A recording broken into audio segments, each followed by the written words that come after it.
Herb held her hand over the table. It was clear to her that he was in love with her, but she wasn't sure she felt the same way. She thought life would change when she left Tom, her first husband. He was a good man, a good provider, a passionate husband, and a courteous lover. He just well, he became boring. It wasn't his fault.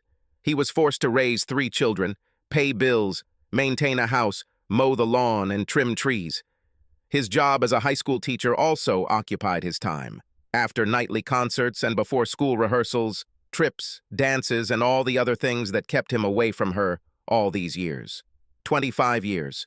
For a quarter of a century she loved him and watched him transform from the wild rock and roll guitarist she fell in love with into a music teacher in a suit and tie.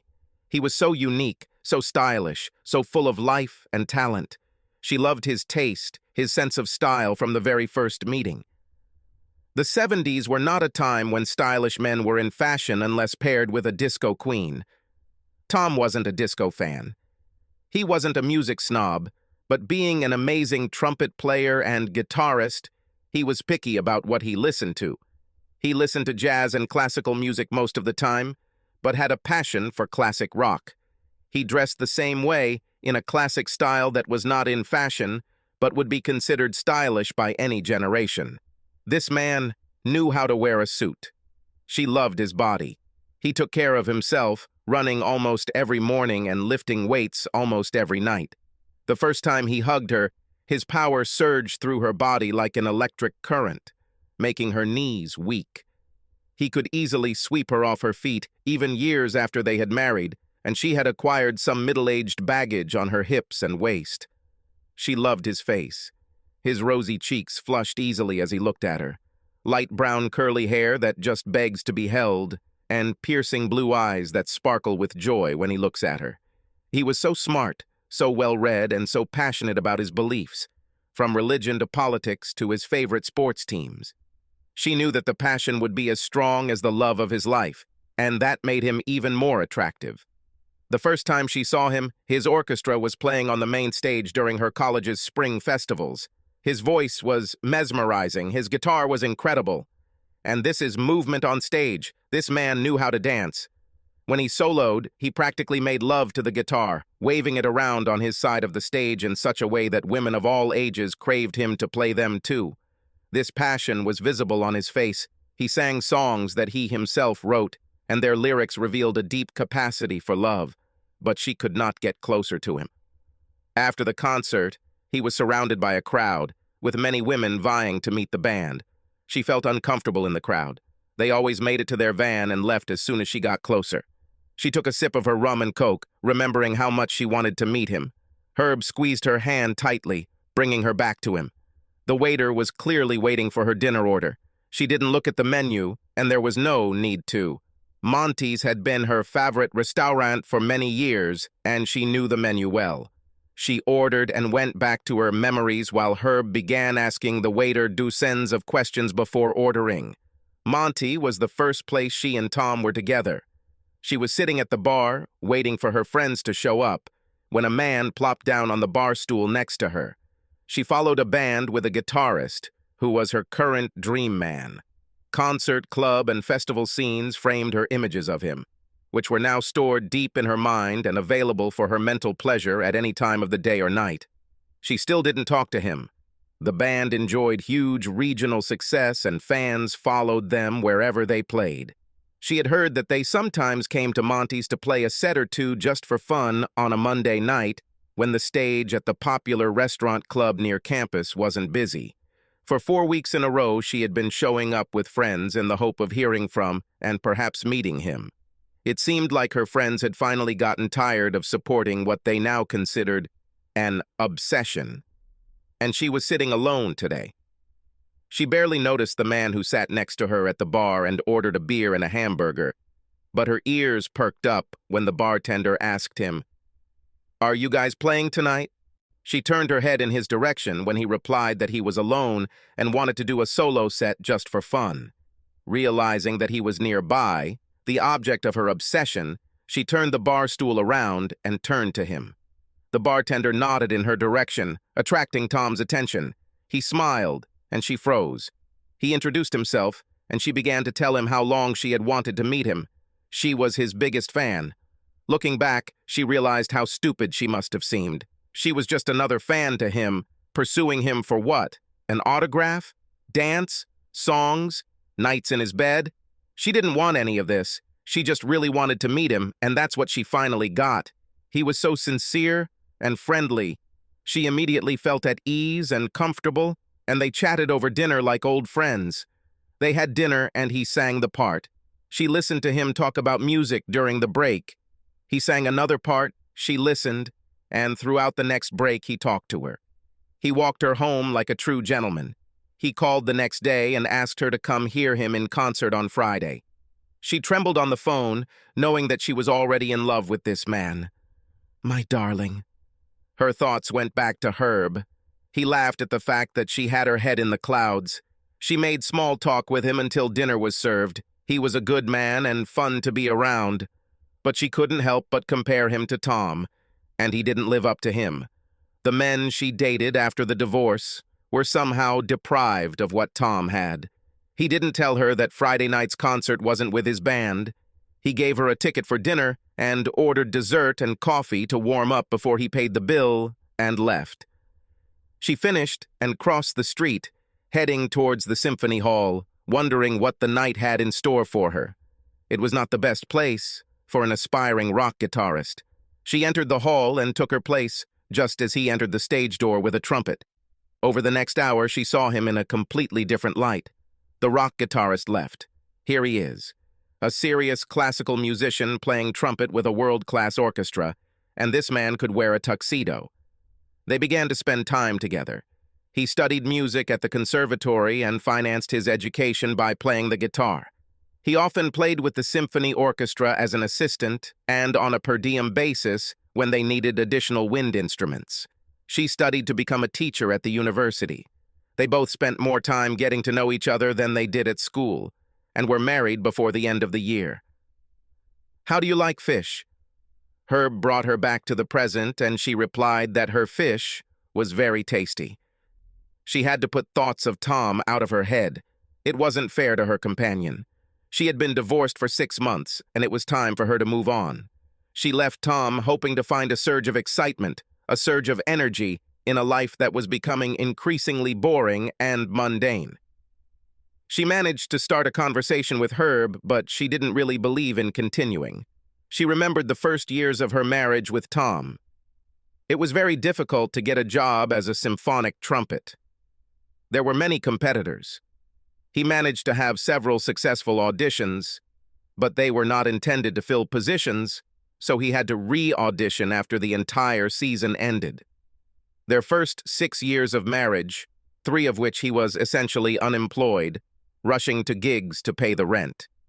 She tried to change his goals, and in the 7th year of their marriage, he took on a job as a high school teacher. It provided good benefits and a decent salary. After some time, he supplemented this salary by playing guitar in clubs and giving occasional trumpet gigs. In his 2nd year as a teacher, their first child was born. She persuaded him to spend more time at home, and he gradually stopped playing guitar with the band. The trumpet concerts also ceased, as his practice schedule left little time for practice, and his lips lost the stamina that allowed him to continue working with the symphony orchestra. His tuxedo remained wrapped in a plastic bag from the dry cleaner, and his crisp, casual clothes had been replaced by the cheap suits she bought him. He sold his van and replaced it with a practical hatchback that was more economical to run. He never complained about her subtle manipulations. They were sacrifices he was happy to make to ensure the well-being of his wife and daughter. Their 2 sons were born one after another in the next 2 years after their sister. They bought a small house in the suburbs, and she immediately asked for a white picket fence for it. He worked hard, and soon his school orchestra became known as one of the best in the state. He still ran, although not every day, and now more to clear his mind than to stay in shape. Now he played the guitar as his therapy, but on an acoustic one. His electrical and amplifiers collected as much dust in the basement as a tuxedo in the closet. They had 3 children, a dog, and a white picket fence. The American dream. She smiled. She found it difficult to carry on a conversation with Herb. Her thoughts kept returning to boring old Tom. Tom carried all those bags and umbrellas to the beach. Tom ran to open the door for her. Tom held her hand those nights in the delivery room, sharing the labor of the baby's birth. He was always there. Yes, good old responsible Tom, always willing to make a ridiculously elaborate meal instead of a hamburger. Damn this man who can cook like that.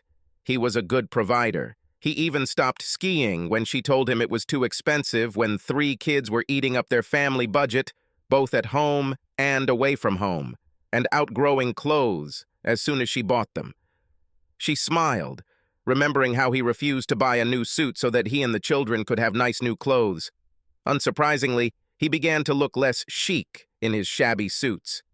She lazily finished dinner, smiling at Herb at strategic points in the conversation, so he wouldn't suspect she was distracted. The orchestra was getting ready to perform, and she knew he would dance with her all night. Tom loved to dance. He took her to dance lessons before they went on a cruise because he really wanted to dance with her on the dance floor. She loved it, but then he tried to get her to keep dancing after she injured her leg the following summer. He was ridiculously sullen about her not going to the dance anymore, but she just wasn't ready for it, and she resented his disappointment. As the children grew, their educational activities shaped the family calendar. Sports, theaters, dance classes, and clubs and the family's minivan fell to Tom while she ran the house like a general. By the time the children reached middle school, she began to seek new experiences, joining book and bridge clubs, and volunteering at the local hospital. She dated writers, the husbands of bridge partners, lawyers and businessmen, and doctors who seemed so charming compared to her husband, a music teacher in a shabby suit. He lost the sparkle in her eyes, and she soon began to lose interest in lovemaking. She knew he was upset, and she knew it was wrong of her. He was a good man and deserved a good wife. She just wanted something more than their ordinary world, more than living in a minivan. They began to move away from each other. The children were away at college, and although they lived in the same house, they lived separately. She didn't know what he did every morning when he left early, but she didn't care. He always came to her at night and followed the routine established throughout his life. She began to look at other men. They looked good. They awakened feelings in her that she hadn't felt since she followed Tom in hopes of meeting her own rock star. Oh, they looked good. She never cheated on him and was proud of it. But she also did not give him what a wife should, and he spent all his time at school, or in the basement workshop, or wherever he went so early in the morning. He wasn't surprised when she left.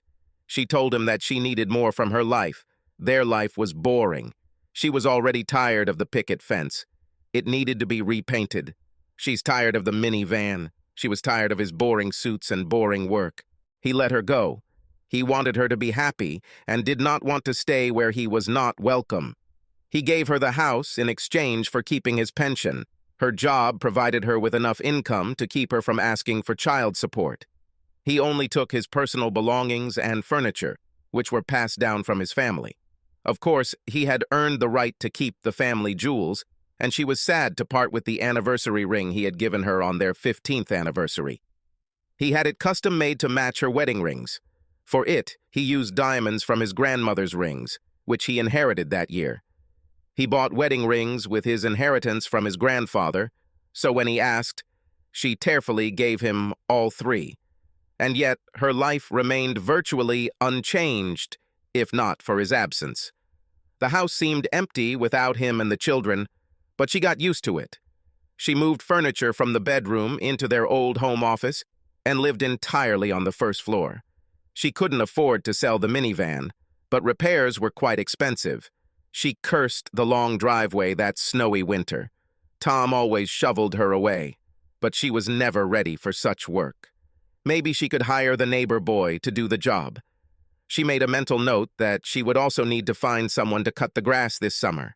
She went on dates quite often. Dan was there and took her skiing for the day. He was terrible, and she spent the entire day remembering her walks with Tom. Tom loved to ski and was very good at it. He trained her perfectly, and she was able to overcome even the steepest slopes. She remembered and deeply regretted that she had made Tom stop doing what made him so happy. Damn, look at how this guy comes into the corner just like Tom did before. Here I am waiting for George to get up and start shaking off the snow, and this guy is tearing up the slopes like we used to. He looks a lot like Tom. Wait, is that Tom? She never caught the mystery skier, but later spotted him in a parking lot driving a shiny, new four-wheel drive SUV. George admitted that he loved the symphony and asked her to go with him. Dinner was wonderful as they discussed what they were about to hear. He seemed knowledgeable and remarked that he loved late romantic plays and the way their composers experimented with sound. Today's piece featured backstage brass that will be placed antiphonally throughout the auditorium. The dinner was wonderful, and the concert was wonderful. She was beginning to think she had found a man worthy of a second date when George dozed off. His snoring attracted the attention of the head usher, who asked them to leave at intermission. Later, as they sat at the coffee shop next door, George sipped his "wake me up to take me home" espresso while she skimmed the program for the concert she'd half misread. She noticed Tom's name among the trumpeters off stage, and he had just passed her on the sidewalk outside her window. Oh, this man could wear a tuxedo. "Would you like to dance?" Herb led her back to the table. "Of course, Herbie, with pleasure. Sorry, I guess I got distracted today. Dance is just what you need." She danced with Herb, but her thoughts wandered again. She thought about her date with Alan. They worked together, and he had been hunting her for weeks to get her to let him cook her dinner. The wine was wonderful. The music was elegant jazz, which she loved. Tom taught her to understand jazz, Coltrane's ballads. He could tell her all about his every unique ability, tell her what Coltrane did with his variation solo, or he could dance with her in silence. Alan served chicken marsala. Nobody made chicken marsala like Tom. Herb stepped on her foot. Tom never stepped on her foot and always made sure no one noticed when she often trampled on his foot. Why is this man occupying her thoughts so much, damn it? She left this boring asshole, and here she could not tear her thoughts away from him. And why is this singer so similar to him? She finished a series of dances with Herb. He truly was a good man and a great dancer, despite what her aching toe told her. Perhaps she was the one who made a mistake and is now in pain. This meant double meaning to her. Has she ever made such a mistake that it hurt so much later? She was the one who stepped on Tom all the time. Poor guy. He didn't deserve this. Damn, this singer sings his song alone with a guitar that sounds too similar. "You said I still have a lot to learn?" She immediately recognized the old jazz standard that Tom loved so much, and often hummed to herself when they argued and quarreled. She loved listening to this song when he sang. It was a very personal way of telling her that he was sorry that they had fought before either of them actually uttered words of apology. "Please don't think I'm trying not to study." Her heart sank. The vocals were interspersed with the same guitar chords that she had heard so many times in her house when she was his only listener. "Since this is an ideal place to learn, teach me today." It had to be him. She had her back to the stage and, not even realizing the fact that her bow was in the middle of a sentence that she completely ignored, she turned her back to him to look at the singer on stage. Starting with the first letters of love, he looked good. The man looked good in a crisp white shirt with a dark green t-shirt peeking out from under the open collar, dark blue jeans, and an olive corduroy jacket completing the ensemble. Leave it to him to pair simple pieces with a suit jacket to look stylish without looking over the top. This man could make jeans look good too, and he could actually wear a suit. Right down to the last letters of love, he must have started running again. He must have started in the mornings when he disappeared before school. He was toned and his chest looked firm and full. I just felt the energy emanating from him, like that first day when he hugged me. Help me find the secrets of love. "Oh, come to your mother, baby. I still have many secrets to find," she thought to herself. She hadn't realized how much she missed him until that moment. And never before had she desired a man so much. "Teach me today." She was completely oblivious to Herb's attempts to get her attention. She was completely focused on her husband. Hell, her ex-husband on stage singing this song that meant so much to both of them. Beautiful song, beautiful voice, smooth guitar vibes, and such strong memories. The sky is a chalkboard above you. Tears welled up in her eyes as she thought about how she had belittled his profession all these years. His children loved him. Her parents loved him. His work with them was wonderful. The damned husbands of her club friends and the doctors at the hospital could take lessons in school and glamour from him. She was the one who made him wear those suits in the first place, and they were shabby only because they were cheap and old. She saved money by buying him clothes, rummaging through clearance baskets while she bought her own from stylish boutiques. What an ass she was. If a shooting star flies past. The orchestra joined him for this chorus. The rising sounds of synthesized strings enveloped his voice in a rich, velvety accompaniment. Now she was openly sobbing. I would use this star to write I love you in the sky 1,000 times. She felt Herb moving behind her. She turned around and saw him putting on his coat. Along with the check, he left a $100 bill on the table. Happily, dear, I hope you can bring him back. He whispered to her goodbye. One thing is not entirely clear, my love. She turned around, waiting for her favorite part. Does a teacher really have to stand so close to my beloved? Every woman in the house looked at him with the same look. She had already seen this look on his female fans in the old days when they played in his band. It was a look of pure lust. She knew how they felt, and she was sure she had the same expression on her face if she had a mirror to check. Graduation is almost here, my love. She loved the way his voice always rose above the written melody of that phrase, improvising in a range that made the most of his fine high tenor, bringing the phrase to a natural climax. She felt like she could climax with that line too, if only she could leave him alone, away from those damn drooling bitches in the club. Teach me today. Jealousy coursed through her veins as they craved her man. They won't have any of this. She'll rip their eyes out if they get close. Wait. She left him.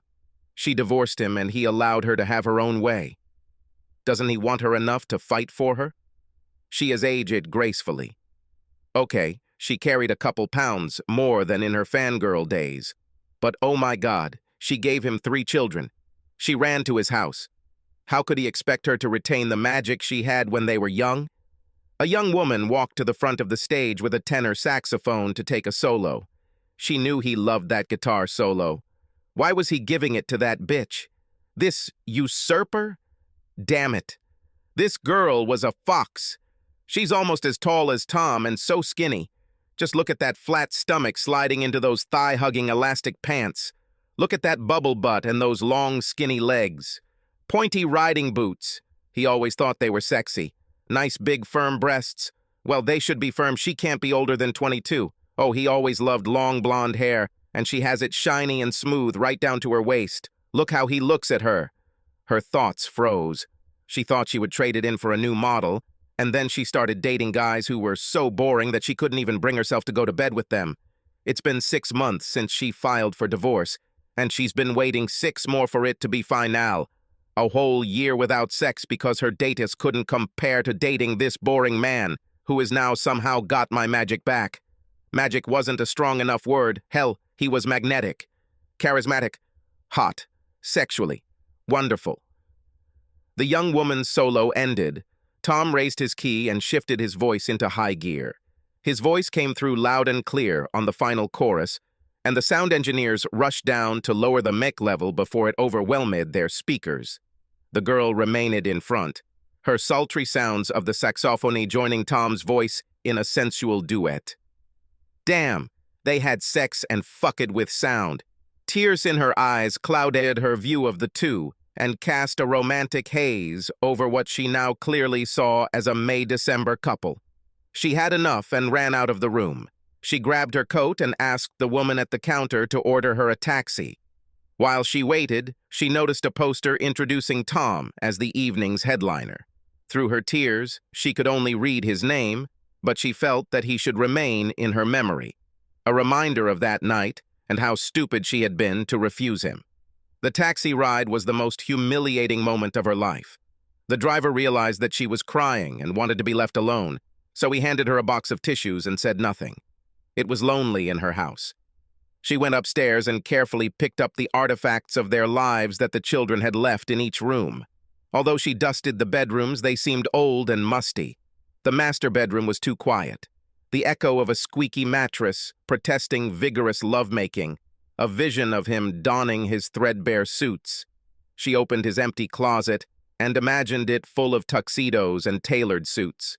She imagined guitars hanging on an empty wall with an amp underneath for his late-night practices. She sprayed an old bottle of his cologne that was left on the dresser, one of the few things he left behind. She dreamed of spending a weekend in the mountains, skiing all day and making love all night.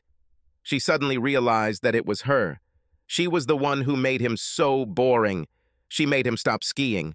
He sacrificed two potentially brilliant careers, as a guitarist or a symphony trumpeter, for the security that teaching brought to his young family. He refused this, willingly sacrificing everything for love, and in the end, she abandoned him. But he never saw anything wrong with it, never expressed regret. He quietly left it and became the best high school band director in the state. He made her look spectacular, and she couldn't see it. He took the children everywhere. They did not need anything. His minivan made growing up luxurious, and she gave it up. Their children were now wonderful adults. And now that she was out of his life, he was back playing his music, dressing well, and, hell, driving a luxury SUV to go skiing. I bet he finally bought either that Porsche or that classic Vetta he's always wanted. She pictured Tom in a well-appointed apartment with a dozen sports cars in the garage, cooking his fresh chicken marsala to this pretty young blonde bitch on the deck overlooking the water. It made her cry until she fell asleep. Morning comes too early when sleep passes slowly. She woke up to the singing of these stupid birds. Why should anyone be so happy when she is so unhappy? How happy will she be to sing again? She opened the window and screamed at the birds. Hey, be quiet! Coffee should help. She went to the kitchen and made a full pot of tea. Sure, she would need more than a cup or two. While it was brewing, she grabbed a newspaper from the porch and threw it on the table. The first picture caught her attention. It was Tom and the blonde saxophonist. The photo made her jealous, but before the tears began to flow, she saw the headline on the newspaper she grabbed. Tom Jackson, and alumni provides funds for flood victims in Adams County. Her gaze returned to the article, her eyes quickly drying and her vision becoming crystal clear. The article had a similar headline. Benefit concert raises $165,000 for Adams Middle School. Flood relief drive. She read about the concert. Tom invited some of his most successful alumni to play with him at the club to raise money for victims of the recent floods who were still dealing with the aftermath. It was a 3-day event where children collected donations and local businesses gathered to help these poor people who suddenly became homeless. They raised enough money so that families could buy clothes and begin rebuilding their destroyed homes. The saxophonist was quoted in the article. Jackson's most notable alumni, Sarah Davis, who had stopped working on her new album, her first since winning a Grammy, made the trip from New York to join the man she describes as her favorite teacher and greatest inspiration in this noble endeavor. I adore this man. I lived in this area when I was a child. He helped my family. If my saxophone can help him half as much as it helped me growing up, I'll be here by his side. There was no need to read further. She mistook deep adoration and respect for lust. She completely misinterpreted his response. There was no lust in his response either. It was pride. She finished her coffee and walked up the steps to take a shower. She hadn't showered in the master bedroom bathroom since he left. She was in no hurry. She slowly dried herself with a towel and was just combing her wet hair when the bell rang. She put on a thick terry robe and went down the steps to open the door. It was Tom. Hello? He stood so confidently, jeans and a sports shirt under a brown leather jacket. The combination of the smell of leather and his cologne that she had sprayed herself with last night was enough to almost make her faint. Hi, Tom. I was just getting dressed. Do you want to come in? Yes, thank you. As she softly closed the door behind him, He walked past. I saw you last night at the club and saw you leave upset. Are you okay? She nodded that everything was fine, but her face gave her away. She didn't think he would still be able to read her like a book, but he knew something was wrong. Did Herb Stewart say something wrong? I saw him leave before you, and I just threw some money on the table when your back was turned to him. I know it may be none of my business, but I still love you enough that I can't stand by and watch some guy hurt you. She started crying, and this time, he completely misunderstood her. He started screaming and raving about how he would deal with Herb, how you deserve nothing but the best, blah, blah, blah. She didn't hear a word. He finally said, I still love you, and it was too loud in her ears to hear anything else. His speech slowed enough for her to calm him down. Herb has always been a gentleman. I don't know why he keeps pursuing me. I've been lukewarm at best towards him, but he keeps trying. Well, you know that the sea, as they say, is full of fish. Yes, I know, but I keep throwing it back. Tom grinned and said good-naturedly, Yeah, I've been in her place. Oh no, I'm so sorry. That's not what I meant, she exclaimed, horrified that she had misspoken. You look good, Tom. You know, I really like this song. Yes, sorry about that. If I had known you would be there, I wouldn't have included her on the list. Somewhat unfortunate on my part. Oh no, baby, I was so happy to hear that. It brought back so many memories. Yes, you wasted a lot of time. I consider myself guilty. No, baby, it's not like that. It was wonderful. It brought back exciting memories. Memories that gave me time to feel guilty and will probably stay with me for the rest of my life. Do you remember why I left you? Yes, I know. I'm bored. Boring jobs, crappy cars, dirty clothes, and all that. You were right. I have become a routine. I took you for granted and immediately got bored with you. Oh no, baby, I was mistaken. I was so wrong. I made you look up from your guitar, from your symphony, from your tuxedos and nice suits, from your skis, and into a shitty minivan. Then I gave up all those wonderful years when you raised children and took care of my family, telling you that I was bored with you. I took from you everything that made your life rich, and then I abandoned you for being so boring. Meanwhile, you were leading this exciting life teaching kids how to win Grammy Awards and create such beautiful music, and I couldn't see it. You put me in the dream home I asked you for. You sent our kids off to college. You were there in sickness and in health, and all I saw were my friends' husbands in fancy cars driving to their jobs. I thought it was so glamorous. Then I started going on dates, and the only men who wanted to spend time with me were fat, bald, and boring. I couldn't ski down the slope without being stopped by some fool who keeps falling. Didn't go to a concert where my beau was awake. Didn't find a guy who could dance decently, sing along to a tune, or cook a decent marsala. I'm alone in a house full of the ghosts of you and the kids. Can't cook, don't eat at home to avoid my own cooking. Can't afford to shovel the driveway when it snows, and when I'm done with it myself. I come, and there's no one to warm me up, make me hot chocolate, or rub my sore shoulders. I'm going to have to mow my own lawn this summer, and damn, Tom, no one compares to you. Nobody. And then, when I finally realized it, you came back with all your magic. Trumpet in the symphony hall, tuxedo. You know I love you in a tuxedo. Singing with the orchestra in the club, your face in the newspaper. Women drool over you, lust after you, and I'm jealous in the house without any right. If you're bored, then please kick me. Baby, please forgive me and come home. Please come and bore me for the rest of my life. I miss you so much. I was so wrong to cheat on you. I was so wrong to leave you after I did this to you. Please. He had heard enough and raised his hand to stop her tirade. Honey, this is very difficult to digest and quite unexpected. The truth is, I never stopped loving you. I waited for you to at least tell me what was really going on in your life. You left this matter in the hands of the lawyers and never looked me in the eye and told me what was going on. I had a feeling that sooner or later you would call me. Have you been waiting for me all this time? He nodded. You play, you spice up your life and get in good shape. You look great, you live well. It's unlikely that you're missing out on anything. Do you want me to believe that you've been waiting for me all this time?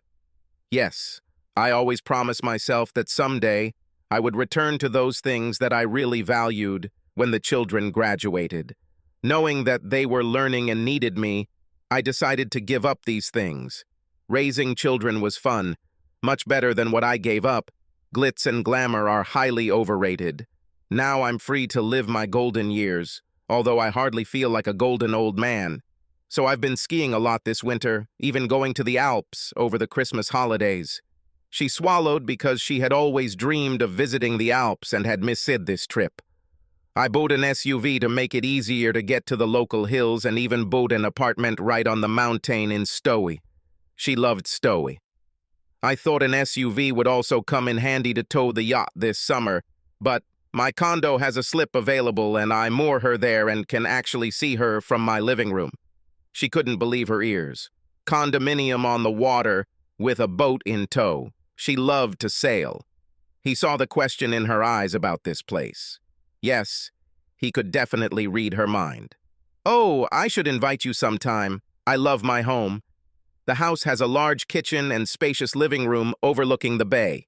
3 bedrooms upstairs, 1 with a small terrace, and since I have the last unit, I can play my music all night in the back room without waking up the neighbors. I have room for an SUV and my car in the garage. Let me guess, you finally bought a Porsche. Yes, I couldn't resist. But I also bought a small hybrid for my daily driving. I keep my Porsche and antiques in the garage I rent nearby. Antiques? Yes, you know that I always wanted to have the same old car as me. In the end, I bought it. Hey, I drove it here today. Let's take it out of town. We can stop for lunch and have plenty of time to talk and catch up. I would like that. She followed him to the car. Here it is, a '59 Vet, a fiery red car with a shiny white leather interior. He treated her as if they had never been apart. She was with him again, and he focused all his attention on her. He looked into her eyes, as always. He spoke to her in a soft voice, without a hint of anger or resentment. Lunch was wonderful. They went to a small seafood restaurant and sat in the sun. He ordered his favorite chowder and swordfish steak. He always knew what to order and never hesitated. Same old Tom. How does he always do this? How could she think that someone who read her the way he did was boring? They continued north to the park they loved to go to when they were younger. They walked up a hill to an old logging road that provided amazing views of the surrounding countryside and the sound all the way to Long Island. It was an idyllic day, and she wondered why she had left him in the first place. He was a gentleman in every sense of the word, reminding her at every turn of the energetic young man he had been when they first met. He talked about the symphony, the graduating students who returned to play, and the wonderful careers they had in music as professionals. He told her how much he wrote, and that some of his songs had been bought and recorded by famous singers. He paid off his entire share of their debts before the divorce, bought cars with the advances he received, and traveled every chance he got. They talked through the beautiful sunset, and by the time they got home, she was sure she wanted him back. He accepted her offer to have a cup of coffee. She never made coffee. Once inside, she could not stand it and began to pour out her thoughts on him. She was devastated at leaving him, and only realized how much he meant when she realized he was actually gone.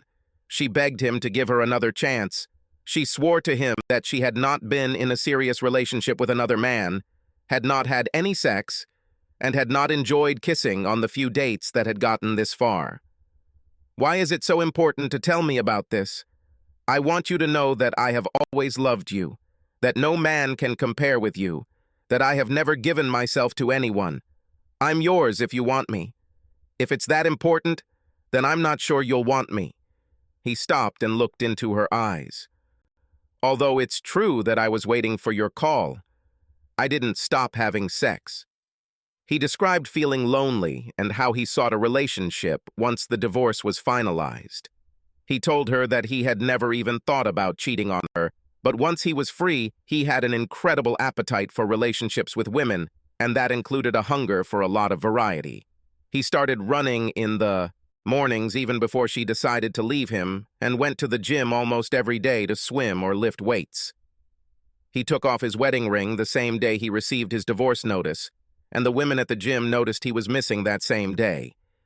Word of this also spread throughout the faculty, and although he was reluctant to start a romantic relationship with a colleague, dinner invitations immediately began, which were now forever part of hangouts with single friends.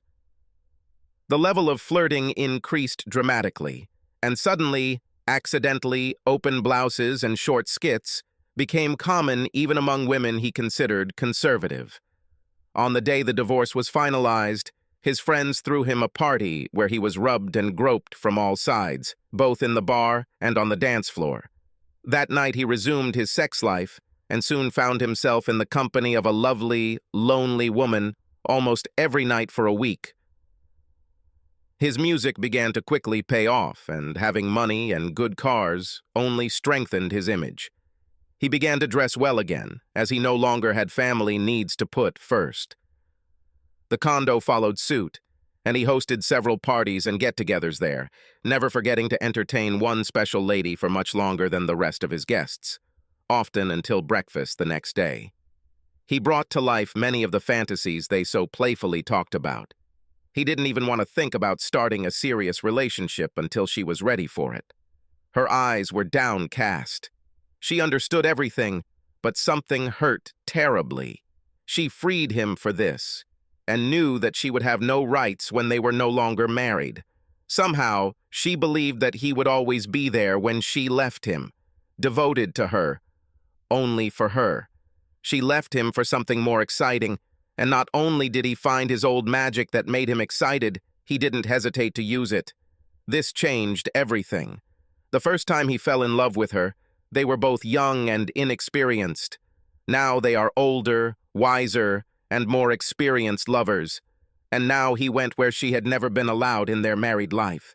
Tom withdrew from their exclusive private life to indulge in pleasures of which she did not approve, and she let him go to do so. For the first time, she realized that a new lover was easily aroused, not because he was better or even good, but because there was a thrill of meeting someone new. Tom loved it. How could he be excited to be around her again? Look, I can imagine that this seems strange to you, but I'm not going to hide what I've been doing for the past year. I don't know what the future holds for us, but I know what happened in my recent past. I know that the present holds a lot of uncertainty. I don't want to fall in love with you again, only to be dumped after a year or two. I need some guarantees before I can erase this uncertainty from my mind. I need to protect myself. You cleaned me out during the divorce, yet I was lucky enough to restore both my life and my fortune. Any kind of repetition for us would mean an ironclad contract, giving me a guarantee of preserving the wealth that I have accumulated in the event that we separate again. This must be the price of you leaving me the first time. There was a lot to think about. He knew it and kissed her forehead before walking out gracefully.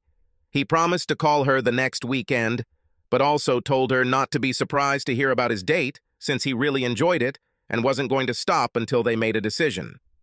She knew that the bouts of jealousy she was experiencing were unjustified. She let him go. No, it was a lie. He was the one who let her go when she unceremoniously left him after many years of a happy marriage. What was she thinking? And now she found herself embroiled in a fight for the only man who had ever made her happy. He called the next day to invite her to dinner on Saturday night. She spent a week worried about their meeting, but not understanding what he wanted to do. Who was he dating? Were they younger, more beautiful? She replayed the film of their life together in her head over and over again, searching for the key that could unlock the secret of his return. He was very frank with her, and not in a way that scared her off, just frank. She left him because of emotional unrest, and no one else interested her. However, he was a real playboy, and she was ready to do whatever it took to get him back. On Friday, she went to happy hour dinner with fellow girls. The news that she's trying to reconcile with her ex has caused so much commotion at work this week that their usually small table has been filled with an all-female military cabal of conspirators. In their opinion, Tom has already been caught. The conversation moved from what she should wear to a game of what if. And for this, the woman tried to extract any juicy bits of gossip from her, preparing her for any eventuality. The conversation on sexual topics flowed along with the wine. By the time she was ready to leave, she wondered why Tom hadn't left her for another woman. The girls convinced her that she dressed too conservatively, that she was too vanilla in the bedroom, and that she was too reserved to win Tom back. She and Carla were the last ones at the table when she noticed Tom and his companion. This woman was simply stunning. She was tiny but looked tall in those fuck-me heels. She has a figure with a pair of luscious, pert breasts that would make any man stutter, drool, and stammer. The short, tastefully tailored skirt revealed long legs that invited you to dance, and not only on the public dance floor. She was great. She was hot. I suddenly remembered a past happy hour group conversation. Her shoes were always fairly flat, the hems covered the knees, and the neckline never gave a hint of cleavage. Her underwear was practical and comfortable. His daughter teased him for a long time about her grandmother's pants, and Tom often called her outfit, along with the long flannel pajamas that she loved so much. Armor. She looked around at her current outfit, old-fashioned and baggy. She remembered all those nights when Tom wanted to make love to her, and she completely rejected him. She thought about those nights when Tom wanted something special, and realized that many nights he caressed her, kissing her body as she squirmed in climax, but she rarely touched any part of his body below the shoulders with her lips. She thought about how patient he had been when she was pregnant, when she had hurt her leg, and other times when she had not been ready to make love. How could she be so selfish as to leave him, calling her life with him boring? She started crying, bitterly. Carla noticed this and hurried to console her friend. Between sobs, she pieced together a picture of a lonely, insecure woman who had taken the love of a good man for granted and now wasn't sure she could get it back. But Carla's words became less comforting when Tom took to the dance floor, twirling his sexy young partner to the sounds of a hot Latin band performing. This man always knew how to dance. Damn, Carl, I'm a B-movie and he moved on to leading roles. Darling, tomorrow morning at 9 o'clock, I want you to be ready. You have a date with this man tomorrow night, and I will personally make sure you are ready. The B-movie is my ass and you are an Oscar waiting in the wings.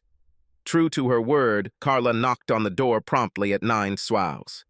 They spent the morning at the day salon, making sure every bit of skin was exfoliated and moisturized, while hair was combed and nails buffed to a shine. Lunch was served in the boutique while the salon staff milled around her. She left the spa a completely different person. Of course, she also managed to absorb a lot of Carla's advice on how to win a man, and felt fully trained in the art of massaging both the male ego and body. Finally, the highlight came when the women returned home and they spent an hour with ice cream cones, lollipops, and a bunch of bananas in Carla's crash course. Tom reached out to knock on the door, but stopped abruptly when he saw a note inviting him to enter. She called up to him and said that there were snacks on the coffee table. Okay, I stacked the deck. He loved seafood, so I expected him to have shrimp and his favorite Belgian ale in a bucket of ice. In fact, I had not yet prepared. I was waiting impatiently, and when I saw that he had arrived, I ran upstairs so as not to seem alarmed. Oh, the games we play, right? I wanted to make a way out. It was like prom night. Tom definitely noticed my appearance. My little black dress hugged my figure perfectly. Sexy, but with dignity befitting a woman my age. I never showed that much cleavage, but my breasts were still nice, and my hemline was high enough above my knee to say flirt with me, without saying, I'll sleep with you for a price. I wore a string of pearls he bought for Christmas, on a whim last year, and matching drop earrings he bought for his last anniversary. Black stockings adorned my sexy legs, but the real message was sent with the high stiletto heels that said, "You might get lucky today, stud." He complimented me, and it was a little awkward that our kiss lasted so long. I was pretty sure he was going to walk me back to the bedroom. Damn it. It had been so long, and the promise of making amends and bringing back the love of my life had me throwing myself at him, ready to drag him up there and ravage him. He looked so good. This man can wear a suit. Oh, yes, he can. Yes, he can. Why the hell do I think I should bring him back? The dinner was delightful. He doted on me, and I devoured his attention alive. A small Japanese restaurant, candles, soft music, and this tie was the exact same color as his eyes. He took me to a small jazz club where everyone knew him. He even sat on guitar for a couple of songs, managing to look me in the eyes as he soloed. He played so passionately that I felt as if he was making love to me right there with his music. He brought me home and kissed me on the porch, saying goodnight. I had to invite him for a cup of coffee. He complied, but as soon as the door closed, he reminded me that my coffee-making skills were below the required minimum. True, I agreed, but I'm really good at making breakfast. I pressed my lips to his. He stayed for breakfast. I liked the food, although not as much as the day before. I made sure he knew I wasn't a B-movie or a warm-up or a flip side. When I said I had a plan, that also applied to the bedroom. I could no longer lay claim to the novelty of his new flame, but I knew it inside and out. I knew what he liked, and I knew what he wanted that I didn't give him. I knew where to scratch with a familiar hard object that only a wife could wield. It wasn't the first time I had been satisfied with his manhood, but I had never been delighted and, of course, expressed disgust at the thought of tasting him during the climax. He didn't mind my eagerness and responded by squirming under my control. When it became obvious that he was about to reach the finish line, I let him. When he tried to break free, I didn't let him, remembering this part of Carla's training clearly. Suddenly, I wanted to try it more than anything else, and I enjoyed it. We both came to the finish line several times that night and the next morning. We spent breakfast and lunch making love again. When he was about to go home, I stopped him to say the last word. I need to apologize. There had to be a better way to spice up our lives, and I chose the cowardly route of leaving you. I know I can't turn back time or make it up to you, but I want you to know that I'm here for you. I don't want to date other men anymore. No one can compare to you. So why try? I will never stop berating myself for thinking that anyone could compare to you. Somewhere in my fucked up brain, I thought going out and having sex with other guys would make me feel good. But every time I found myself in an intimate situation, I found myself missing our love. I never got around to sex because I never felt like I wanted it. I just kept feeling you in my heart. How ironic. I left you for a wild love life and couldn't bring myself to go through with it. You had no interest in looking beyond our marriage and started an active love life. Tom, if you never pester me again, I will always remember last night as the best night of my life, the night you came home. I will always be there whenever you want. Dinner? Certainly. Dancing? Certainly. Card game? Yes. Take a ride out of town? Please. You can make love to me, or come here quickly, or fuck me until I lose consciousness. I'll be there for you. From time to time, regularly, or all the time I am yours, you suit me in every way, and I want you in every way. I have no right to expect anything. So this is an offer, not a request or demand. And this is an open offer. Take me into your life as much as you want. As much as I want? Well, yes. What if this never happens? I made this mess myself. What if this is forever? I will make you happy in every way, and you will never regret it. What if it's somewhere in the middle? I'm not stupid. If I have to share with you, I will. I'll be jealous, but you'll never see it. I had the right to be exclusive to you and gave it away. This is a difficult decision. I need time, but you will definitely see me more often. Tears welled up in my eyes as I hugged him, knowing that there would be at least some place for me in his world in the future. He called me later that evening and asked me out on a date in 3 weeks. He also made a couple of lunch dates, but said he had a lot going on and needed to give up a real date for a while. However, the lunch dates were amazing. Thus, we managed to meet 7 times. I was very excited, but I suspected that he had something else up his sleeve, so I avoided talking about Tom and I with my children. And the night of the date was approaching again. He told me to dress casually. He wanted to cook me dinner and then go to the movies. I arrived at his apartment and noticed that the table was set for 6 people. Tom always cleared the table immediately after eating, so that the kitchen did not become a cluttered workshop for homework and arts and crafts, but was a table for family meals. When the children left for college, he continued to rearrange their cutlery, insisting that they always needed a place at the family table. "Tom, I can't believe you're still setting up seats for everyone, including little Tommy's fiancé. Tell me, have you always prepared a place for me?" Before he could answer, the patio door opened and little Tommy walked into the room. Funny name. At 6'4", he looked down on both me and Tom. Julia's hand was in his as she walked in next to him. "Yes, Mom, he always did that. At first we teased him, but he stubbornly stood his ground and insisted that this is our family table, and as our mother, there will always be a place for you." Julie broke the awkward, emotional silence with a giggle. "So when I leave you for a nicer guy, there will still be room for me?" "Not really, Julie." It was the unmistakably ringing voice of James, my youngest son. "First, you must give birth to a grandson. Family is not just a legal thing, it's a blood thing. You can't just get married, you have to earn it. So you two will have to either have a baby or you will become a widow." Tommy thought about the choice. To have a child or become a widow. Which should I choose?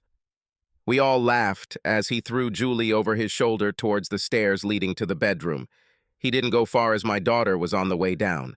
She inherited my love of going on stage. "Hi, Mom." Hey, the whole gang's here." "Wait a minute. What is this? I love you guys, and I'm glad you're all in town. But today I have a date. How can I have fun with your father while you're here to distract him? You will find out after we eat." We hadn't even touched the table settings when he led us out to the patio for a grilling feast. Grill, wine, conversations, and pleasant memories flowed like a river. We all helped clean up, and then Tom served dessert and coffee. "I invited you all to a family meeting today." Julia stood up to apologize. "Sit down, young lady. A plate on this table entitles you to full participation in the family, including meetings." We had a very difficult period last year, and it's not over yet. There have been some drastic changes then, but it looks like it's time to settle things down. I need you all to be witnesses. He stood up and looked at the children, but stood with his back to me. "Your mother made it clear to me that she loves me as much as I thought all these years. She did leave me, and I still have strong feelings about it, but it's just between the two of us. I have a proposal to reconcile these two feelings, and I have printed it in a letter so that she can review it alone or with me." He turned to me and handed me a sealed manila envelope with the inscription, "Open only when you really want it." When he turned back to the children, and I didn't notice, he put his hand in his pocket. I thought long and hard about this. She took me by surprise when she said she missed me and wanted any part of my life, any role I gave her. As I was thinking about this, I noticed something obvious. The answer was right there on the table. Her place was still taken. So soft, this handsome man. He turned around, knelt down, and took his hand out of his pocket. His deep blue eyes froze me, and then his voice melted me when he spoke. Nothing like, "Will you marry me?" or "Be my wife," could compare to the perfection of his proposal. "Please come home." Yes, there were hugs and tears all around, and I felt like the world had become right. We had fun with the children until dawn and went to bed completely exhausted. No, we didn't have sex that night, and our lovemaking consisted only of a couple of sweet good-night kisses and a sound sleep in each other's arms. We knew we would have time for sex later, and believe me, we made up for lost time and then some. I think that absence probably makes the heart grow fonder, and we got married on a quiet Wednesday evening in our church with only the children as witnesses. But that was only after I had signed the prenuptial agreement that was contained in the envelope Tom gave me when he proposed to me. It read, "I agree that I love Tom Carnes with all my heart, and if I am ever found to be breaking my second marriage vows to him, I relinquish all rights to my property, my dignity, and my body hair. Thus, I will be forced to leave my house naked, with my head and body shaved, onto the front lawn, and taking nothing with me. I also agree to make a fool of myself as I leave by hopping on one leg, alternately singing nursery rhymes and squawking like a chicken. Before my departure, I agree to alert the media and arrange for coverage of the event. I understand that none of this will ever happen, so I readily agree, fully understanding the value of the phrase, "till death do us part." I was wearing a white dress, not a symbol of virginity or purity, but a symbol of starting over with a clean slate. He was wearing a new suit. I know you've heard this, but hey, this man can wear a suit. I giggled at the prenuptial agreement. This person can tell a joke. I signed. Do you promise? I promise. Do you promise? I promise. We kissed. I'll tell you about my honeymoon. Come to think of it, no, I won't. You should have seen it. Subscribed. She said I was bored. I sobbed over my beer. I know there was an expression to drown your sorrows in wine, but I didn't cry. I saw no reason to cry. I, of course, felt bad, but not in a way that I should be grieving about anything. A guy doesn't need to mourn a woman leaving him. Why cry when you can just replace her? Every day I hear women complain about the lack of good men. It's funny how often I've heard, all good men are either busy or gay. Meanwhile, my guy friends complain about the lack of women who can keep their promises. Many of the guys around me were badly burned by divorces. Something's wrong here. I think people just don't see how good they really are in life. It's wonderful to spend years with your partner and learn every little detail, like every little quirk, about your lover. No, I wasn't complaining that she wanted something else or even someone else. I was sad that she called me boring. I think she made me bored, only to dump me for it. I don't want to mislead. She hasn't completely abandoned me yet. She just told me she was going to date someone else because I was bored. When I was younger, I loved adventure. My friends and I kayaked along the islands off the coast and along the white streams in the mountains. One day, on a day trip, I circumnavigated an island located 12 miles off Long Island in a boat with a long oar. Before this, all I had heard was that it was too far to be safe. Funny, I did this several times afterwards without any problems. I loved driving there, camping on the state park beach, and paddling back the next day. In Karen's eyes, this was not the behavior of a husband and father. My family depended on me, and I shouldn't take unnecessary risks. Also gone were alpine skiing, my motorcycle, my little Triumph Spitfire, scuba diving, mountain biking, and rock climbing. So, being the good dad that I am, I started riding the carefully groomed slopes, not too steep, mind you, put my dirt bike and Triumph in storage, traded in my soft ale mountain bike for a road bike, and joined a gym with climbing wall. I drove a minivan. Yes, a minivan. With wood grain siding. Yes, I know, but I loved her, so fuck you. After she saddled my rest, the next step was my job requirements. She didn't like my travels. Most trips were for a day or two to negotiate deals. Sometimes I had to travel to London, Hong Kong, and other cities. I was good at short-term deals that either resulted in a solid acquisition or a profitable sale for my company. She hated international trips because they often lasted 2 weeks. They always came with a nice bonus, so they were really good for our family budget, but she hated it when I left. When I became a partner, overnight travel dropped dramatically. Most of them are domestic flights, where I could fly in, close the deal, and return home on an overnight flight. However, it took me years to cut back on my international travel. It was a catch-22. Travel a lot, make a lot of money, become a senior partner, coach, and manage negotiation teams to close deals for you. If someone else travels and brings home the spoils, watch them rise past you through the ranks. No one will rise past me for any reason. I played it smart. I was able to combine travel goals so that one trip could lead to multiple successes in my pursuit of a partnership. I was the first in my company to use teleconferencing to do legwork. I tried to charter small planes for my teams so we could make the most of our time on the ground. It cost me a few good chunks of my bonuses, but it was worth it in the long run. I walked up those stairs, Karen was happier, and everyone was safe. But damn, I was bored. I gave up everything to fit her priorities, and I became bored. What crap. So off she goes, I thought. May she find the excitement she is looking for. In the meantime, I'm going to return to myself, who I loved to be in those distant times. The me who had fun doing my thing. Me who defied gravity by flying down a muddy slope during a motocross weekend. I jumped into a helicopter to find fresh snow on a remote slope outside the city and was busy all day skiing down it. The same me who returned to the same slope in the summer when I climbed up again. She expected me to stay home and wait for her. Remember that security thing? Well, I was supposed to be on duty to come to her aid if she got into trouble on her date. Seriously? 25 years of marriage after 4 years of friendship and dating in school? And all this time I thought she was smart. Well, it turns out not. I didn't sign up for this. I won't be home either on call or waiting for her to return. Tell it to Boring. All bets were off. All vows were canceled. Along with forsaking all others, go to hell with love, honor, cherish, and obey. Well, she gave up the latter, and now I know why. Boring wouldn't have mattered if obedience had been observed. So I got home from work, changed into jeans and a sweatshirt while she showered, and dug out my old boots when she got out of the shower. She always loved me in boots.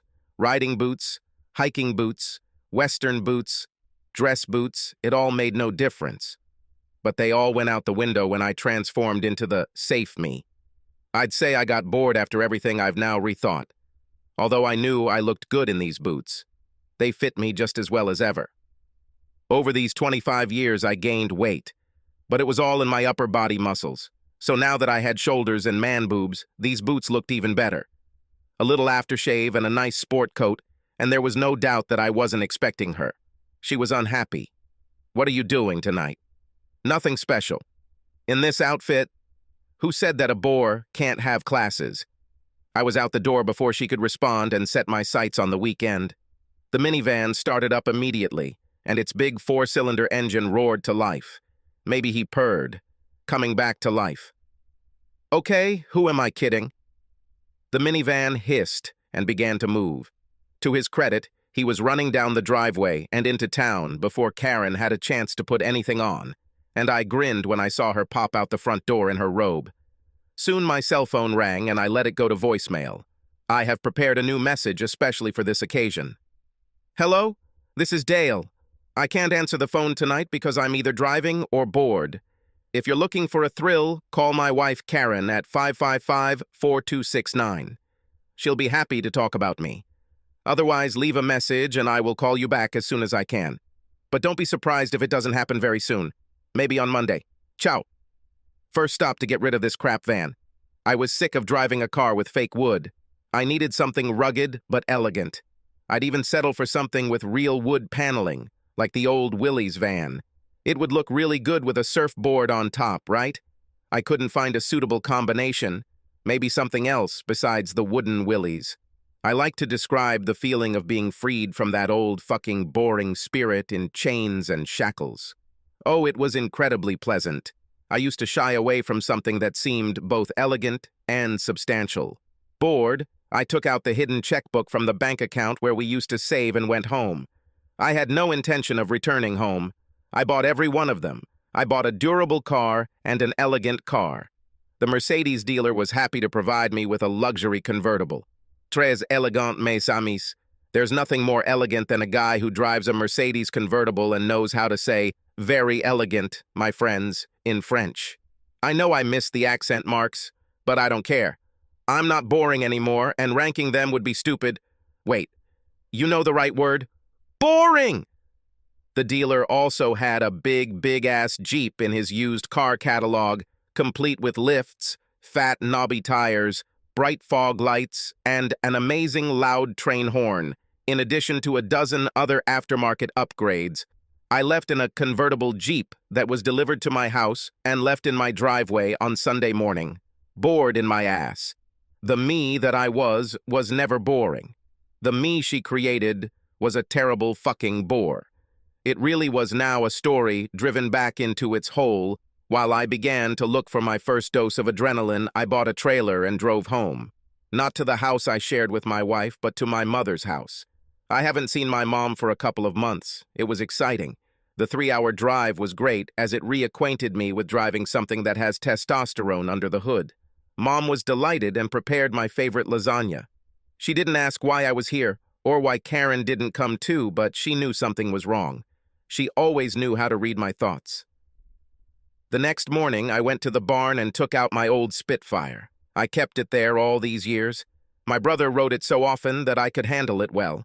I didn't have as much luck with the dirt bike, but I didn't have to start it to load it into the trailer. By lunchtime, I already had my bike and car on the trailer, and my mother had a smile on her face. "So will you tell me about it?" I smiled too. "What's Mom talking about?" "For 25 years you have lived like Karen. You raised 3 children while burying my son in minivans and on bunny slopes. And suddenly you come to visit without your wife, you drive a monster truck. You want your own sports car and motorcycle, and you wear these beautiful boots." As I said, my mother read me like a book. I explained to her Karen's recent struggle with insanity. "Baby, this girl might be crazy, but you should thank her. Honey, she let you go free." Mom was right. Mom was always right. That same evening, I turned the phone back on. Karen and the children called and wrote all day. I put the kids in a text group and responded, "I'm fine. I'm at my grandmother's now. Your mom and I don't see eye to eye on something, and I decided I needed to think about it. So I went to visit." Eli said, "Dad, Mom is furious. She says you disappeared, and she doesn't know why." "I'm not going to lie," I told her, "and I'm not going to say why. It's not for me to explain this to you. All I'll say is that your mom thought I was boring, so I'm doing something about it. She can tell you what she did." "Dad, this doesn't look like Mom at all. She always behaves carefully. She would never jeopardize you or our family. You have to go home and fix everything." "Thank you, dear, for your faith in me," I said. "Before you crucify me for this little episode, why don't you get the truth out of your mom?" Daniel said, "Dad, we don't blame anyone. We just want you to know that we love you both and only want the best." "Thank you, son. Let me know when you talk to your mother." I spent the night with my mom laughing at a crappy old movie and was about to go to bed when the text rang. Jenny said, "Sorry, Dad. I can't believe my mom was dating another man." "I know, honey. What are you going to do?" "I will live my life as always. I'm just not going to worry about your mom's rules in life, because if they really mattered, she would have followed the rules of marriage that we both agreed to. Don't be a child. She set me free. I can live the way I want." Daniel said, "Hi, Dad." I got it. "Give Grandma a kiss for me, and when I get home next weekend, I want to ride a Spitfire." "Yes, you guys understand me as well as your grandmother. You better believe it. Can we count on a ski holiday during spring break? Somewhere by helicopter instead of a ski lift?" What can I say? My kids knew what I used to do and what I really loved. They saw pictures of me skiing and Muddy riding a motorcycle. I answered, "Of course. I think about Banff. Get in shape. Country trails are fun, but they are difficult. My ass is boring." On Sunday morning, my mother and I were at our favorite bakery store. I stayed and helped her with some chores around the house. My phone got a text during lunch, and I laughed at the angry message from Karen. "They have already delivered my Mercedes. They locked the keys inside since I had spare ones." All she could do was stare at him, and he locked her car in the garage. "I'll have to send the delivery team an extra tip for this." I came home. Karen's car was parked there. I backed the Jeep down the driveway and parked it.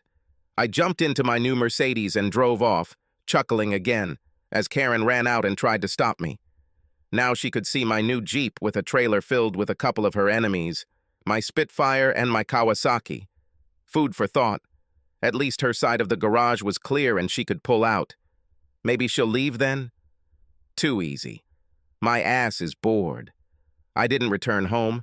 I stopped at the mall to buy enough clothes to last me a couple of days, and then checked into the Hyatt Hotel next to my office. I rented a penthouse room. I have earned all these bonuses over the years for a reason. I slept pretty soundly. The next day, I went to work as usual and told my team that I was going on my next banquet trip to Hong Kong, which included the acquisition of 160 acres of prime industrial property. Negotiations had reached a dead end, and it seemed to me that now was the right time to go flex my boss's muscles. My team was delighted. They've shortlisted 3 more possible acquisitions to look at while we're there. What are we waiting for? I asked them when they showed me their preliminary research on these objects. We're going to look, but be prepared to buy. Warn our lawyers that we are going in there with guns in our hands, and they should be prepared to work through some serious paperwork. Gather people together for at least a month. If you can't do this, then make plans to make notes for Ian's group team. Feel free to fly with your family so they can see you at least once while you're away. I don't want any divorces because of this jerk. In fact, I will pay for the hotel, airfare, and expenses for them at the time you choose. I'll even go sightseeing. I want you to be happy, greedy, and effective. A month, boss? Maybe more. I'm planning to visit Sydney and Buenos Aires for a group of hotels before we return. I'll send Ian to Seoul and Mumbai while we're in Hong Kong. We now have a unique opportunity to earn serious money. Nice to see you again, boss. Carter Douglas, my heir apparent, grinned at me as a hot negotiator. I grinned back and grabbed my favorite numbers geek by the elbow. Kim, a few words, please.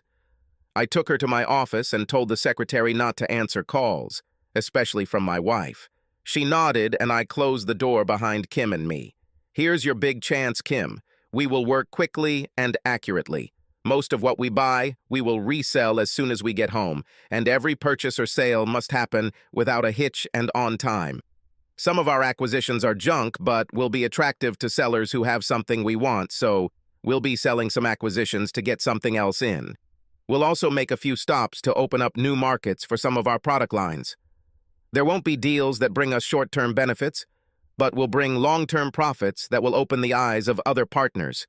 People who will move you from being a junior lawyer to something much more profitable. This is an important point for you, so I want you to be there 24/7 and ready to support any argument or claim that I make before I do it. 24/7? Does that mean? I smiled. Karen? Dating other guys. Does this mean I don't have to worry about the partnership? No. One woman betraying me is one too many. You'll have to fight your way to the top, just like everyone else. You know you want to fuck me. It was true. She was a walking wet dream. Slim and flexible, with legs that curved just where they were supposed to under that juicy ass. And those plunging necklines were a constant reminder of how creamy and soft her delicious breasts looked. Really? But you work for me, so no, this won't happen. But you'll be right at hand on my business run associated with this trip. You'll pick me up in a limousine on Friday morning. Dress as sexy as possible. Even if that's not the case, I want my wife to be worried about me sleeping with you. When you arrive, come and pick me up. When you order the limo, ask Jen to drive and tell her I need her to wear a uniform with short shorts. I want my wife to be damn jealous when I leave. My team was motivated. My wife really wanted to see me. My kids were furious with my wife.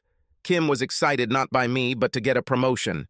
Well, maybe me too, but I drew a line in the sand. I went to the airport to charter a plane. I thought maybe I'd jump out of it. Don't be stupid. I didn't mean to kill myself. If I was going to go back to being the thrill seeker I was in my youth, I needed to get off my ass and get some adrenaline pumping. It was amazing. I rented cameras for myself and my jump partner to capture the stunt. I posted it on Facebook and enjoyed an amazing night's sleep. The next day, my phone was filled with missed calls and messages from my kids. Karen. The children are simply delighted. Notice has been submitted. The real me is back. My ass is bored. I really didn't want to see Karen. So I slipped home while she was at work and packed my things. I went to the airport and caught a late flight to Chicago. There was no immediate reason to go there, but I did have some perspective on the future that might be useful. This proved useful for a couple of days and kept me out of Karen's reach until the big trip. I arrived very late on Thursday evening and the house was dark. She finally got home at 2 a.m. and didn't even know I was already there. Luckily, she was alone. I would have to argue with her about not bringing her assholes into my house. But this way, I could avoid seeing her until I was ready. They also took money from me for this. I got up early, my updated luggage was already packed, and stood by the door. I made myself a man's breakfast of steak and eggs and blasted ZZ Top on the stereo in the kitchen.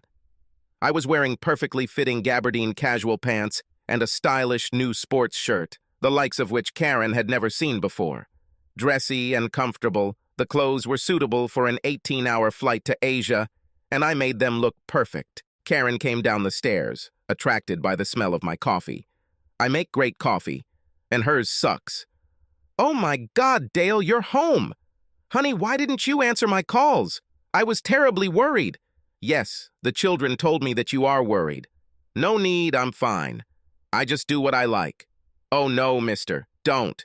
I have a better explanation." "This is an excellent explanation. Last week you told me you would do whatever you wanted, and I couldn't stop you. So I decided that if my dear wife was going to do as she pleased, then I might as well do the same. If this is the new us, I can live with it. I never said that you can do whatever you want. Dating other men. Okay, I get it. But I didn't want that. It follows that if you can make so many choices against my wishes, then I have no reason to consult you about mine.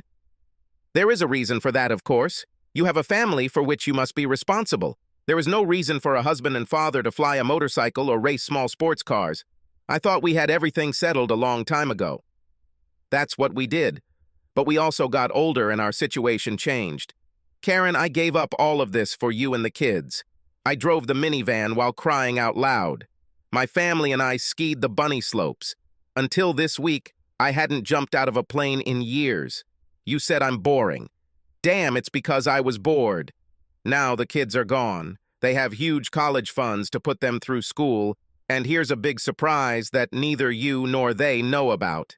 They each have a trust fund that matures when they graduate from college. They have enough money to go to grad school and make a down payment on a nice house wherever they live. Let's face it, the kids will be fine no matter what happens to me, or with you. So what if the parachute doesn't open and I die doing something? Very cool. I'll die with a smile on my face, and they'll be fine. And you know that I am also interested in your future. You have a wife, Karen. I really don't want to upset you, but no, I don't think so. What? Now, hold on, Dale, this is a very big leap.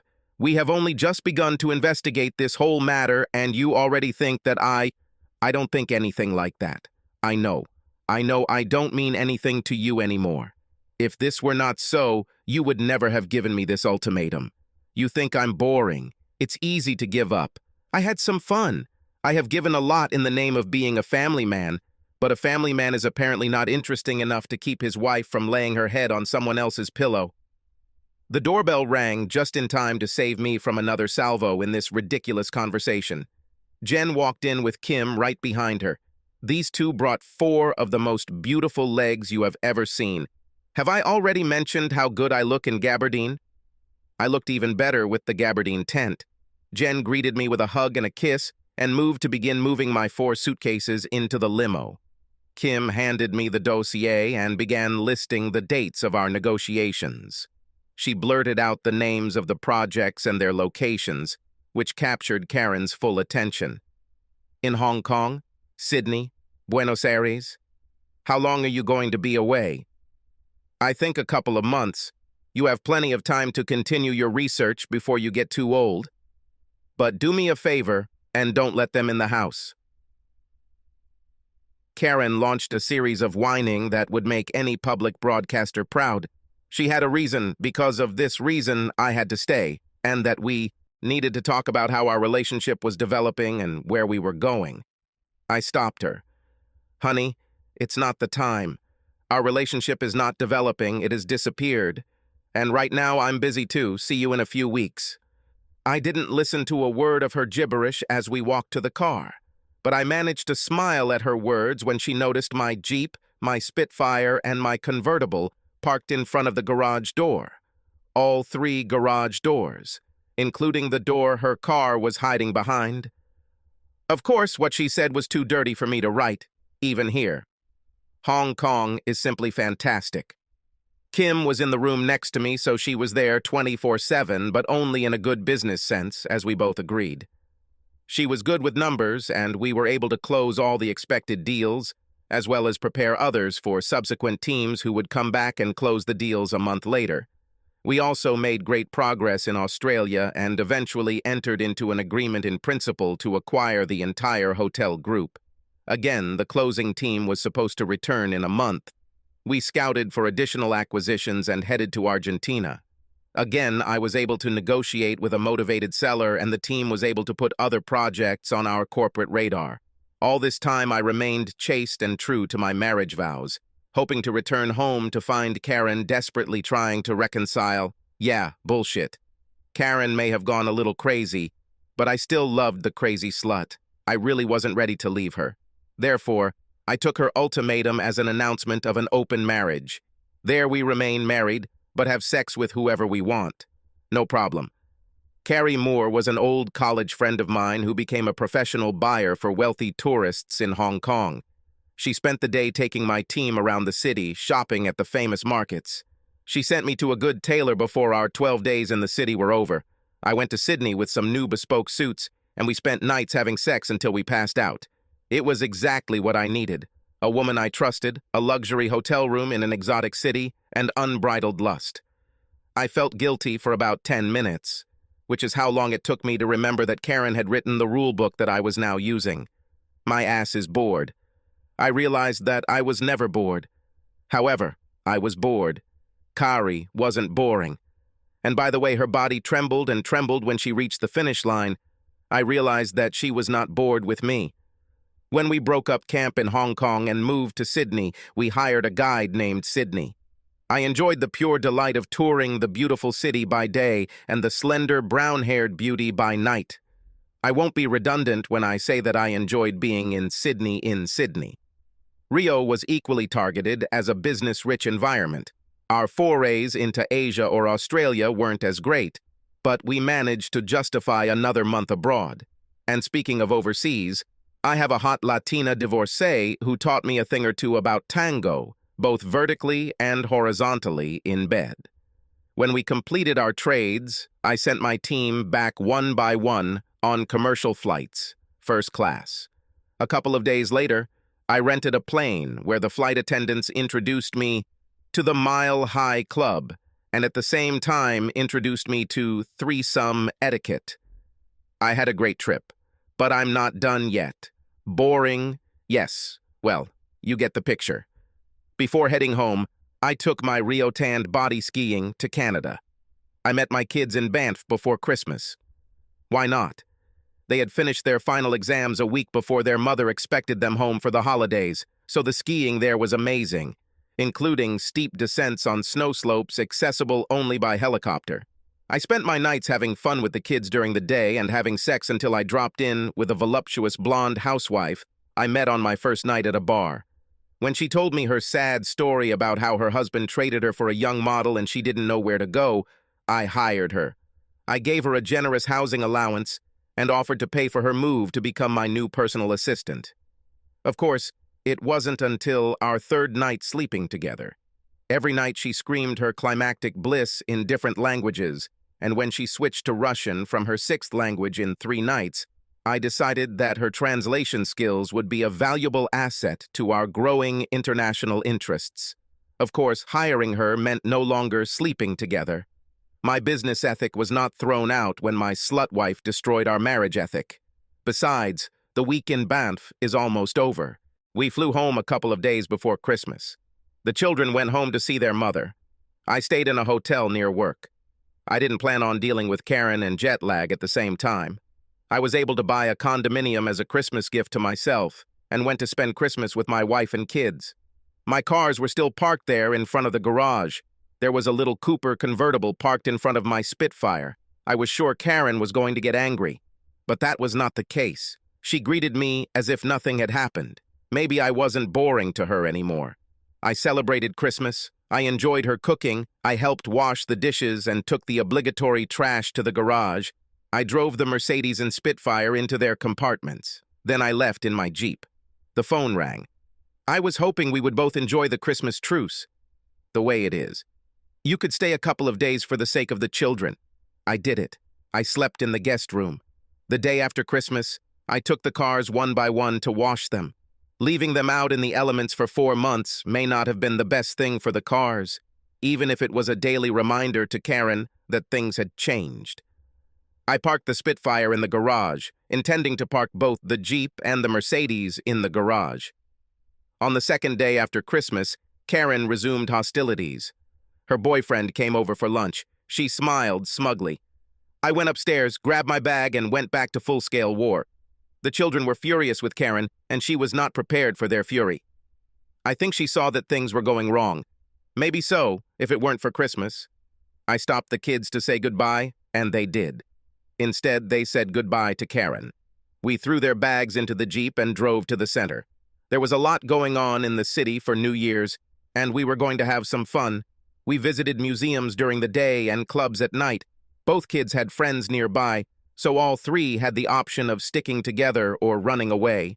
I also got to spend some time alone that I didn't spend alone. By the time I returned to work, I had heard enough music, visited enough museums, eaten enough good food, and drunk enough good wine and whiskey to last me a lifetime. I fell into a routine that was not a routine. My attack on the Southern Hemisphere that fall gave me new status in the company, but also attracted the attention of our competitors.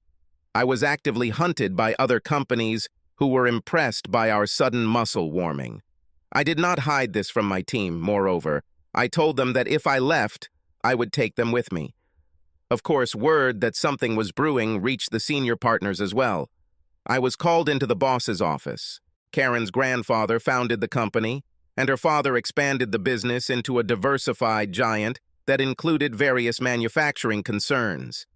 I was hired when I married Karen and started working as a low-level analyst, which was a perfect fit for my background. They didn't give me anything special, and even signed a prenuptial agreement to prevent me from ever laying claim to Karen's possible inheritance from the company that was still almost entirely owned by her father. I got along very well with Mr. Adams, but we were not particularly friendly. He chose to remain personally distant from his employees, even his brother-in-law. I found this strange at first, but as I rose through the ranks, I realized how this allowed him to avoid favoritism and took the same stance. So I refused to sleep with Kim or even play golf with my colleagues. Business is business. So I wasn't surprised when Adams got straight to the point. Business is business. It seems like a lot has changed for you in the last few months. You did a good job, but you seem to have lost a couple of battles with my daughter. Should I worry about you? I leaned back on the padded back of the small chair in front of his desk. I knew the psychology of a short chair in front of a table and a tall chair behind it. Elevating yourself above your opponent is a dominant position. I guess they've never seen those movies where the defeated swordsman thrusts the sword upward into the exposed soft underbelly of the dominant warrior as he completes the final killing blow. Yes, sir, that's right. After 25 years at this firm, I am still a humble junior partner. I've brought in more business in the last 5 years than any other manager, and my Asian blitz this past year has been unprecedented. My earned bonus was correspondingly higher than that of any other employee, including your division presidents. And yet here I am, a junior partner. So I'm thinking of taking the standard severance package and moving on. Dale, I can't promote you like anyone else. You're my son-in-law, whatever that looks like. I understand. Business is business. But this cuts both ways. Business is business for me means accepting an offer that reflects my abilities. Tomorrow, I can become a full partner of Woodford Unlimited or Mark Manufacturing. I would expect some loyalty from my son-in-law. Clever. Business is business when you hold me back, but when it benefits you, suddenly loyalty becomes important. While we're on the subject of family fidelity, could you share what you did to teach this lesson to your daughter? Because this is where you failed. Dale, I'm so sorry. And one more thing. Why are you Mr. Adams and I'm Dale? Business is business. I deserve the same respect as you. Very good, Mr. Carter. Dr. Carter, remember last May I defended my PhD thesis in economics. Very good. Let it be, Dr. Carter. I am aware of my daughter's actions and I don't like it. We've already talked, to put it mildly. Yes, well, she's not talking to me at the moment. My philosophy, it sucks. I interrupted him to finish the thought for him. Your philosophy of loyalty is completely inconsistent with the rest of the world. Your business is a business, It's just an easy way to deal with a workforce that views you as a cold-blooded boss with the personality of a dead fish. Tell me, is it wise to keep your main employee down just because he is your son-in-law? I see no particular reason not to transfer my skills to another company. Long story short, this arrogant son of a bitch told me to go ahead and do the best I could. That's exactly what I did. By the end of the day, everyone on my team, as well as Ian and his team, had resigned. You've never seen anyone pedal backwards so fast in your life. Senior partnership for me with a significant raise, promotion for both of our teams, and creation of an M&A division just for us. Once my professional and financial future was secured, I turned to my personal life. I rode my bike on wild trails and dirt roads. I even took part in motocross. I was riding down the hill on my mountain bike and got damn dirty. I was good-looking, dirty and tired, and playing with a couple of biker chicks who thought it was hot. One of them was a girl with a Harley who liked my motocross style and thought I was pretty good at jumping for an old guy. Then she asked me to call her when I had something bigger than my dirt bike between my legs. I told her that what was between my legs would need more than 2 wheels. As I loaded my bike onto the platform behind my Jeep Beast, she parked the Harley next to my Kawasaki, and we spent the night discussing the merits of the agility or power of our missiles between the legs. I haven't only skied in Banff, I skied at Tuckerman's, and when the summer heat closed this venerable slope on Mount Washington, I found some excellent adrenaline-pumping runs in the glaciers of the Pyrenees. It's funny to see half-naked women basking in the sun in a high mountain house, right next to a snow-covered slope. It's even more fun to watch them take off the rest of their clothes in your hotel room later. I have completed enough tandem jumps from excellent aircraft to qualify for a solo jump. So I did. The same instructor gave me enough hours on the glider to enable me to jump solo. So I did. I posted everything on Facebook, and my page was filled with comments from our friends and family, especially the kids, who didn't talk to their mom any more than I did. But I didn't talk. She tried to drive me into a corner, but you can't hit a moving target like you can hit a boring one standing. I'm bored, right? Kiss my boring ass. After each message, my phone rang. I didn't block her number. I just didn't answer. She tried to catch me at work, even used her father to ask for my presence so we could talk. He didn't try it again after I threatened to move in with Woodford if he tried it again. He had to hold her back to give me the opportunity to leave without her pestering me, just like children. Then the real yard pressure began. Aunties, uncles, cousins, brothers, sisters, pets, and grocers all seemed to be in favor of giving her another chance. You see, everyone makes mistakes, so I offered them my version. I told the women to take off their clothes and lie down right where they were and get ready for me to rock their world. After all, if mistakes like these are so easy to make, so easy to think through, and so easy to forgive, I might as well make a few of my own, and I might as well start with someone who understands the process so well. I told men to bring their wives, girlfriends, mothers, or adult daughters to me for the same reason. They were a little shocked, but they understood my point. I'm sure some will never speak to me again. It's not so bad.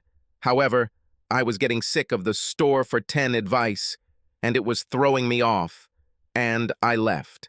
I led my team back on the road. They were delighted as they had felt the blood in our first wave of purchases in Asia and Argentina. This time we went to Brazil and Argentina. Then we returned to Hong Kong. We did it so successfully that we rented premises and opened the company's first international office in Asia. Dear Dad, Karen didn't mind since we made enough money there to need a full-time presence, so guess who was named VP of Southern Hemisphere Operations? Yours sincerely. I sent Ian to Argentina and Kim to Australia, and our branch business took off. I never returned home. Karen wanted to follow me, but the children brought her to her senses. I didn't want her, and somehow she accepted it. I sent the Spitfire back to my mother along with the bike. I gave my son a Jeep and my daughter a Mercedes. I gave Karen a divorce and Carrie an engagement ring. Yes, I wasn't going to spend the best times of my life alone. I wanted a good woman next to me. In addition, she loves to skydive. So I got everything. Adrenaline, a happy home, a new start, my integrity, and a shit ton of money, because damn, it's gonna have to be made in my new part of the world. If Karen had just come up to me and said, "I'm bored. Let's find something new and exciting in our lives," I'd be delighted. I was bored too. We could ski together. I would rush to teach her and take her with me. We could travel. We could safely raft rivers or race through Cambodia with little risk and great speed. I would do anything for her until she left me for someone else. I couldn't stomach it.